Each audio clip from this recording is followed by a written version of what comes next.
علامات کبریٰ کا ذکر، بڑی علامت ہے جو کہ بالکل خرق عادت کے انداز میں ہوگی. ان کا معاملہ جو ہے وہ آپ کے ناپ تول میں نہیں آ سکتا، آپ کی کیمسٹری فزکس اس کا جو ہے وہ نہیں کر سکتی، ادراک ہوگا یہ قیامت کی. ان میں نمبر 1 کیا ہے؟ ایک بہت بڑا دھواں آئے گا، پوری دنیا کو لپیٹے گا. نمبر 2 دجال کا ظہور ہوگا، جو اپنی خدائی کا دعویٰ لے کر آئے گا اور بنوائے گا. اس کے ہاتھ میں ہو جائیں گے، قبضے میں ہو جائیں گے سارے ذرائع پیداوار کے. اس کی طرف بھی پہلا قدم اٹھ چکا ہو، ٹرپس کے نام سے معاہدہ ہو چکا ہے. کوئی ملک اپنا بیج پیدا نہیں کر سکتا. یہ بیج ہم نے ڈیولپ کیے ہیں. ان کے ڈیولپمنٹ سے پہلے تم ایک ایکڑ سے کتنی گندم لیتے تھے، آج کتنی لے رہے ہیں؟ کس بنا پر؟ جینیٹکس کا جو کام ہم نے کیا ہے اس کی بنا پر ہو رہا. ہاں تو ہمارا حق ہے، اس کی رائلٹی ہمارے پاس آنی چاہیے. لہذا صرف ان اداروں سے، ملٹی نیشنل سے خریدا جائے گا بیج، اور بیج بھی وہ دیں گے وہ کہ جس سے جو فصل اگے گی وہ بیج نہیں لا سکتی، وہ بیج کا کام نہیں کر سکتی. جیسے آپ کو معلوم ہے کہ آپ کے ہاں جو گوشت کھایا جاتا ہے مرغے کا، تو مرغا وہ جو ہے اس میں مرغا ہو یا مرغی ہو، اس کے اندر کوئی وہ کیفیت ہی نہیں ہے. ان کے انڈے جو ہے ان سے آپ بچے حاصل نہیں کر سکتے. ہے تو انڈا، دیکھنے کو تو انڈا ہے، لیکن وہ بنڈا جو ہے اس سے بچہ تو نہیں حاصل کر سکتے. ایسے ہی وہ گندم کا بیج دیں گے، نظر آئے گی گندم، لیکن اس کے اندر وہ صلاحیت نہیں ہے کہ اس سے جو فصل اگے گی اس کا نتیجہ جو ہے وہ بھی آپ لے سکتے. یہ ہونا ہے، اللہ جانے، قدم اٹھ رہے ہیں ادھر. پھر یہ ہے کہ دابۃ الارض، زمین سے ایک حیوان نمودار ہوگا، زمین شق ہوگی. ابھی میں کہہ رہا ہوں خرق عادت ہے، یہ چیزیں وہ نہیں ہیں جو ہماری کسی حساب کتاب میں جو باتیں پہلے آئی ہیں وہ تو حساب کتاب میں آ رہی ہیں، ساری سمجھ میں آ رہی ہیں، ساری چیزیں مشاہدہ ان کا ہو رہا ہے. لیکن یہ ہے کہ دابۃ الارض، یہ کہتے ہیں کہ کوہ صفا، اس میں تو نہیں ہے حدیث میں، کوہ صفا پھٹے گا اور اس میں سے ایک حیوان دابہ وہ ظاہر ہوگا. تو اسی لیے فرمایا ہے وَإِذَا وَقَعَ الْقَوْلُ عَلَيْهِمْ أَخْرَجْنَا لَهُمْ دَابَّةً مِّنَ الْأَرْضِ تُكَلِّمُهُمْ، تو ہم اندر سے پیٹ کے چیر کر زمین کے پیٹ کو ایک حیوان کو برآمد کریں گے جو انسانوں سے بات کرے گا، گفتگو کرے گا. نمبر 4 طلوع الشمس من المغرب، یہ بھی خرق عادت. سورج تو طلوع ہوتا ہے مشرق سے، غروب ہوتا ہے مغرب میں، لیکن اس وقت معاملہ الٹا ہوتا ہے. یعنی جو کائنات کے اندر جو گڑبڑ ہوگی کچھ سمجھ میں بات آتی ہے کہ یہ معاملہ جو ہے، یہ تو اس پورے سولر سسٹم کو اگر بدل دیتے ہیں تو مشرق مغرب ہو جانا، مغرب مشرق ہو جانا سمجھ میں آنے والی بات ہے. اس کے بعد ہے عیسیٰ ابن مریم کا نزول، جس کے بارے میں آج میں نے گفتگو کی ہے تفصیل سے. یہ نزول ہونا ہے، یہ علامات قیامت میں سے حضور نے بیان فرمایا ہے، اور قرآن مجید کی جو اصطلاحات ہیں اس کے حوالے سے میں نص قطعی جو ہے وہ میں آپ کے سامنے رکھ چکا ہوں.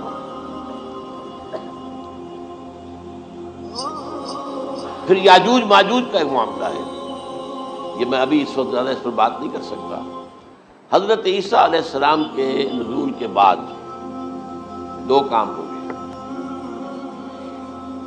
یہودیوں کا قلع قمع ختم، تمام یہودی، ایک کام تو یہ ہوگا. اور نمبر 2 عیسائیت کا ختم ہو جانا. عیسائیت کی نفی کر دیں گے، بھائی تم مجھے خدا کا بیٹا بنائے بیٹھے ہو، میں تم خدا کا بیٹا نہیں ہوں، میں تم کا بندہ ہوں، رسول ہوں. میں نے تم سے کب کہا تھا کہ مجھے خدا کا بیٹا بنا.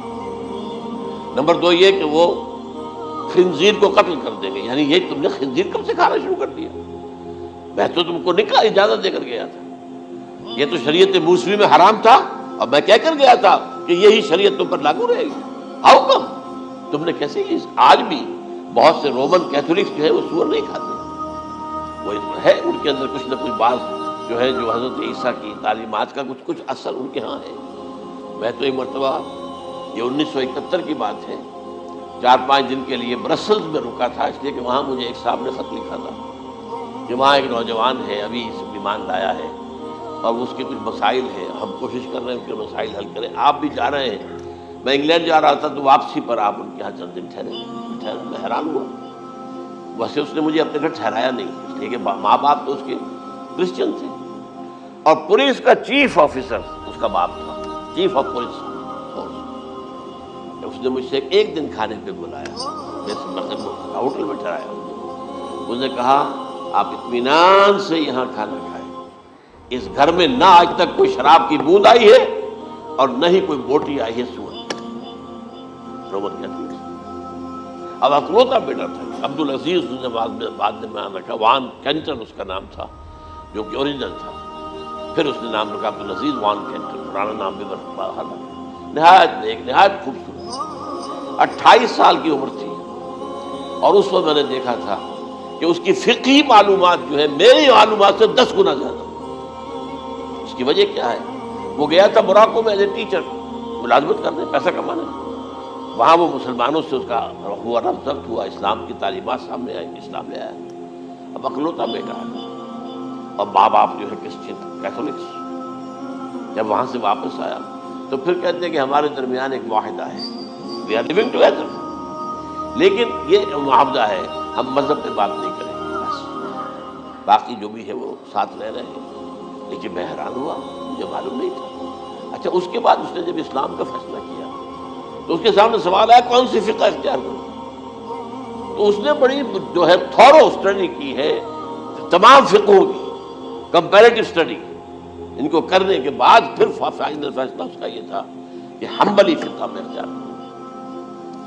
چاروں فقہوں میں سب سے لیٹسٹ حنبلی ہے، یعنی حنفی نمبر 1، پھر مالکی نمبر 2، پھر اس کے بعد شافعی نمبر 3، پھر یہ امام احمد ابن حنبل ہے۔ اور امام احمد ابن حنبل کے زمانے تک احادیث بہت بڑے پیمانے پر جمع ہو چکی تھی، جبکہ ابھی حضرت امام ابو حنیفہ کے زمانے میں کوئی اتنا زیادہ جو ہے حدیث کا بھی ذخیرہ نہیں بنا تھا۔ اسی پر تو لوگ حیران ہوتے ہیں کہ زیادہ حدیث امام ابو حنیفہ کے علم میں نہیں تھی، لیکن بجال ہے کہ ان کا کوئی فتویٰ جو ہے کتاب و حدیث کے، کتاب اور سنت کے خلاف ہو۔ اگرچہ انہوں نے صاحب کہا کہ اگر تم پاؤ کوئی ایسی سچی حدیث، پختہ حدیث جو میری کسی رائے کے خلاف ہو تو میری رائے کو دیوار پر دے مارنا اور اس صحیح حدیث کا کی پیروی کرنا۔ لیکن ویسے اس کے بعد یہ کمال یہ ہے کہ بہت ہی کوئی شاذ معاملہ ہے کہ جس میں ان کا کوئی فتویٰ وہ کتاب و سنت کے منافی ہو یا سنت کے منافی ہو۔ کتاب پہ تو سوال پیدا نہیں ہوتا، کتاب تو ساری ان کے سامنے موجود تھی۔ اس کے بعد یہ ہے کہ یاجوج ماجوج، جس میں بتا رہا تھا آپ کو کہ جب عیسائیت بھی ختم ہو گئی، یہود ویسے ختم ہو گئے، استیصال ہو گیا، جڑ کٹ گئی، اب عیسائیت گویا کہ اسلام میں ضم ہو گئی۔ عیسائیت مذہب ختم، یہودی خود ختم۔ اب یہ طاقت کتنی ہو جائے گی؟ تقریباً 2/3 دنیا آ گئی تمام۔ اب عیسائی 2 ارب کے قریب ہے، 1 ارب 90 لاکھ ہو گئے، 90 کروڑ ہو گئے۔ مسلمان بھی 1 کروڑ 50-60 لاکھ ہے، دونوں کو جوڑ لیجیے کتنے ہو گئے؟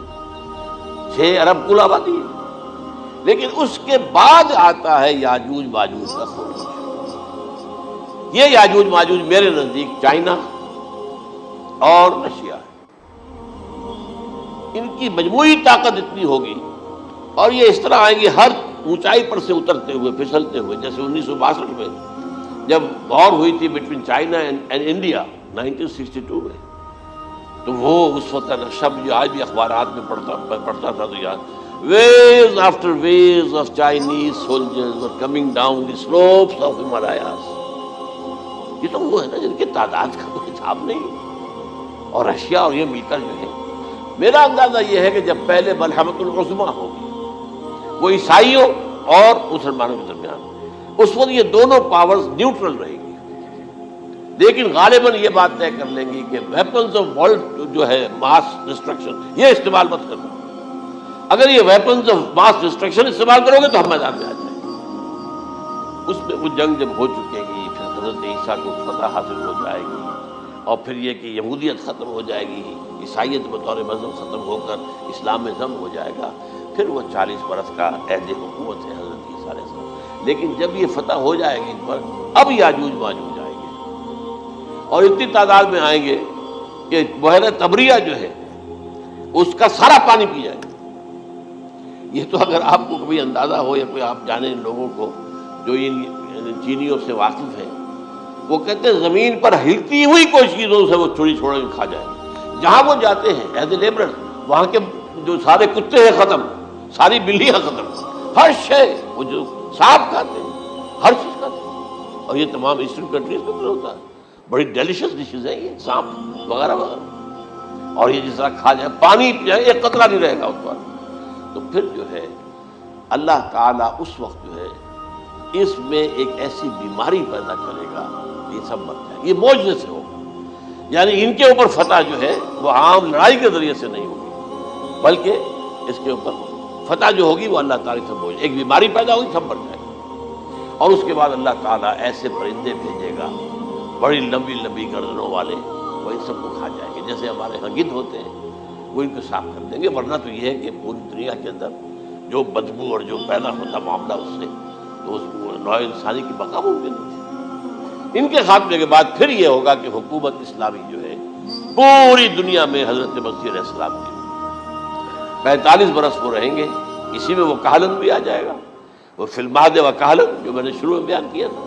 اسی میں پھر یہ ہے کہ وہ شادی بھی کریں گے، ان کی اولاد بھی ہوگی، اور پھر ان کا انتقال ہوگا تو حضرت حضور صلی اللہ علیہ وسلم کے حجرے میں، وہیں پر جہاں حضور اور ابو بکر اور عمر رضی اللہ تعالیٰ عنہ دفن ہے، وہیں پہ ان کو دفن کیا جائے.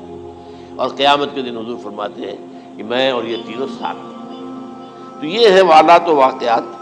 بہرحال اس میں یہ ہے کہ یہ نوٹ کر لیجئے کہ جہاں تک ہمارے ہاں آج کل کا معاملہ ہے، میرے نزدیک میں یہ کہنے پر مجبور ہوں، جو رفع و نزول مسیح کو نہیں مانتا وہ کم سے کم منکر حدیث ضرور.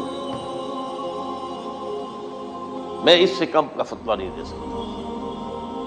اب یہ ہے کہ جو لوگ مہدی کو نہیں مانتے ان کا معاملہ میں مختلف سمجھتا ہوں. چند منٹ لے رہا ہوں آپ کے وہاں، اس لیے کہ ان کی حدیثیں صحیحین میں نہیں ہیں، بخاری مسلم میں نہیں ہیں.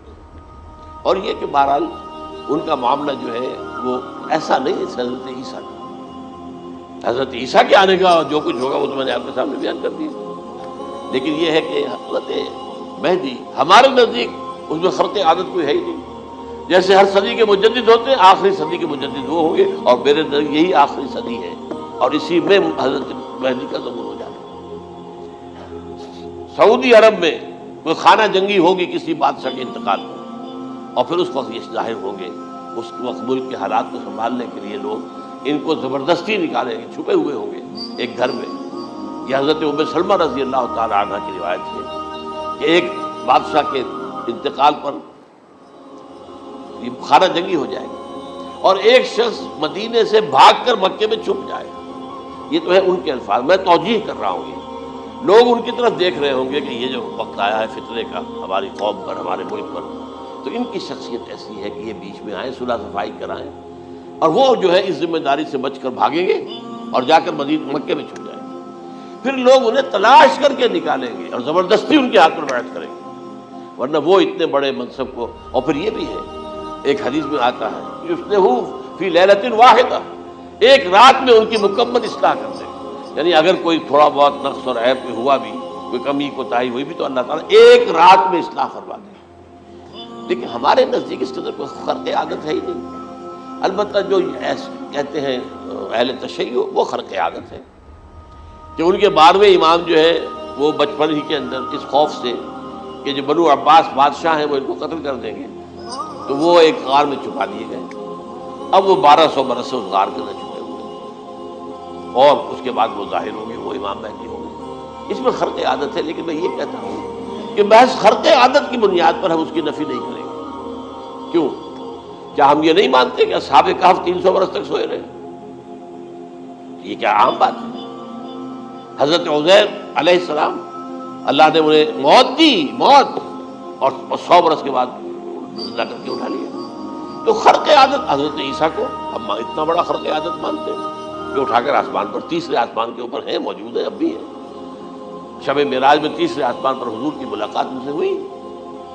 تو یہ خرق عادت کی بنیاد پر نفی نہیں ہم کرتے. ہو سکتا ہے، لیکن یہ کہ اس کے لیے ہمارے پاس کوئی دلیل نہیں، کوئی احادیث نہیں، کچھ نہیں، اس لیے ہم اس کو نہیں مانتے. البتہ خود وجود جو ہے حضرت مہدی کا وہ کوئی عجیب بات نہیں ہے. وہ تو جیسے پہلے بھی آئے ہیں ہمارے مجددین، ایسے مجدد ہوں گے اور دین کو تازہ کر دیں گے. ایک صحیح اسلامی ریاست جو ہے وہ عرب میں قائم ہو جائے گی دوبارہ. حضور نے فرمایا وہ عدل اور انصاف سے عرب کو اسی طرح بھر دے گا جیسے کہ وہ اس سے پہلے ظلم اور جور اور زیادتیوں کے اوپر سے بھری ہوئی ہوگی. تو یہ کام ہوگا، یہ تو مجدد کا کام ہوتا ہی. اس حوالے سے لیکن بہرحال میں نے پھر بھی کہا کہ اگر احادیث کی کمزوری کی وجہ سے کہ صحیح عین میں نہیں ہے، اگر کوئی شخص انکار کرے تو مجھے کوئی اعتراض نہیں ہے، ٹھیک ہے، لیکن جو حضرت عیسیٰ کے نفع سماوی اور حضرت عیسیٰ کے نزول کا انکار کرتا ہے وہ کم سے کم، میں انہیں اور آگے کوئی فتویٰ نہیں دیتا کہ وہ کافر ہو گیا یا یہ ہو گیا یا وہ ہو گیا، لیکن منکر حدیث کے لائن میں تو لازمت کھڑے ہو گئے۔